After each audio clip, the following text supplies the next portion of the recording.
శ్రీ గురుభ్యో నమః. శ్రీ మహాగణపతయే నమః. శ్రీ లలితా మహాత్రిపుర సుందర్యై నమః.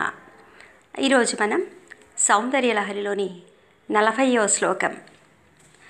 తటిత్వంతం శక్త్యా తిమిర పరిపంతి స్ఫురణయా స్ఫురన్నానారత్నాభరణ పరిణేంద్రధనుషం తవ శ్యామం మేఘం కమపి మణిపూరైకశరణం నిషేవే వర్షంతం హరమిహిరతప్తం త్రిభువనం. తటిత్వంతం శక్త్యా, మెరుపు కలది అంటే మెరుపు తీగ వలె ఉన్న శక్తి అంటున్నారు. ఇక్కడ మన చేత కుండలిని స్వరూప దేవిని ధ్యానం చేయిస్తున్నారు. తిమిరా అంటే చీకటి, పరిపంతి అంటే శత్రువై, చీకటికి శత్రువై ప్రకాశిస్తున్నది అని. స్ఫురణయ అంటే ప్రకాశించునట్టి.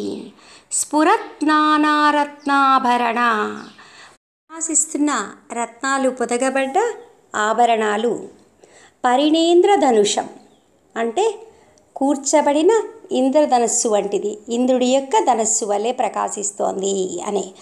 రత్నాలు పొదగబడ్డ ఆభరణాల వలె ఇంద్రుడి యొక్క ధనస్సు వలె ప్రకాశిస్తోంది అంటున్నారు. తవ శ్యామం మేఘం, శ్యామావర్ణంతో ప్రకాశిస్తున్న మేఘం. హరమిహిర తప్తం, శివుడు అనే మహాసంవర్తాగ్నికి దగ్ధమై అంటే ఆ సంవర్తాగ్ని చేత దగ్ధమైనది అని. నిషేవే వర్షంతం, వర్షము చేత సేవింపబడుతున్నది, తడుపబడుతున్నది.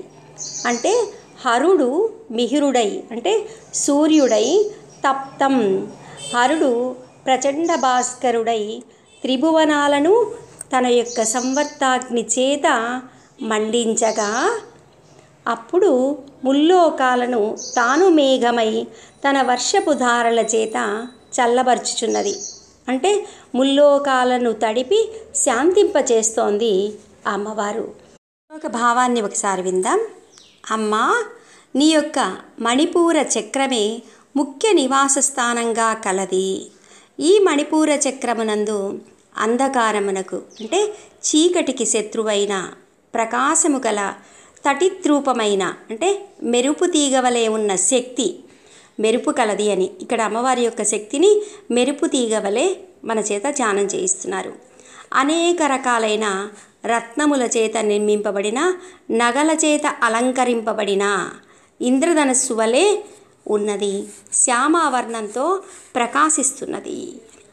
హరుడు అనే మహాసంవర్తాగ్ని రూప సూర్యుడి చేత కాల్చబడిన ముల్లోకాలు తన వర్షపు ధారల చేత తడుపుతున్నది. ఎలా ఉంది అంటే వివరించటానికి శక్యము కానిదైన ఈ మేఘాన్ని నేను సేవిస్తూ ఉన్నాను అంటున్నారు స్వామివారు. ఇక్కడ అమ్మవారిని మన చేత మణిపూర చక్రంలో ధ్యానింపచేస్తున్నారు. నాభిస్థానం వద్ద ఉన్న ఈ మణిపూర చక్రాన్ని లలితా సహస్రనామాల్లో వసిన్యాది వాగ్దేవతలు మనకు చక్కగా వివరించారు. మణిపూరాబ్జ నిలయా వదనత్రయ సంయుత వజ్రాదికాయుధోపేత డామర్యాదిభిరావృత రక్తవర్ణ మాంసనిష్టా గూఢాన్న ప్రీతమానసా సమస్త భక్త సుఖదా లాకిన్యాంబస్వరూపిణి అంటూ అమ్మవారు ఈ చక్రంలో దశదళ పద్మముపై లాకిన్యాంబగా మనకు దర్శనమిస్తారు. అమ్మవారు వదనత్రయ 3 ముఖాలతో వజ్రాయుధాన్ని ధరించి ఉంటారు. ఇక్కడున్న తల్లి గూఢాన్నాన్ని నివేదనగా అందుకుంటారు. ఇలా అమ్మవారిని ఇక్కడ మన చేత ధ్యానం చేయిస్తూ ఉన్నారు. శ్రీమాత్రే నమః.